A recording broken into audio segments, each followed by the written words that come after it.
அனைவருக்கும் வணக்கம். நான் உங்கள் தனுஜா. உங்க எல்லாருக்கும் நான் மனமார்ந்த நன்றி தெரிவிக்கணும். ஏன்னா ஒரு சில நாட்களுக்கு முன்பாக எங்களது திருநங்கை மகளான அஜிதாவுக்கு கல்லூரியில் இடம் கிடைக்கலன்னு நாங்கள் ஒரு காணொலி பதிவேற்றம் பண்ணியிருந்தேன்.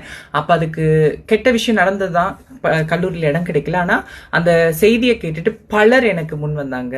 அரவிந்த் அண்ணாவாக இருக்கட்டும், எங்களது திருநங்கை தலைவிகளாக இருக்கட்டும், நிறைய பேர். நான் ஒவ்வொருத்தரா பேர் சொல்லி பிரிக்க ஆசைப்படலை. நிறைய பேர் முன் வந்தீங்க. யார் யாரோ எங்கிருந்துலாம் ஃபோன் பண்ணி பொண்ணுக்கு உதவி செய்ய வந்தீங்க. ஸோ நிறைய கெட்ட விஷயங்கள் இந்த சமூகத்துல இருந்தாலுமே நிறைய நல்ல மனிதர்களும் நல்லது செய்யறவங்களும் இருக்காங்கன்றதை எங்களுக்கு உணர்த்துனீங்க. அந்த சந்தோஷத்தோட உங்க எல்லாத்தையும் நான் நன்றி சொல்றேன். பொண்ணுக்கு ஒரு நல்ல இடம் கல்லூரியில கிடைச்சிருச்சு. அந்த கல்லூரி நிர்வாகத்தில் இருக்கக்கூடிய வாசுகி அம்மாவுக்கும் பத்மினி பிரகாஷ் அம்மாவுக்கும் எனது மனமார்ந்த நன்றி தெரிவித்துக் கொள்கிறேன்.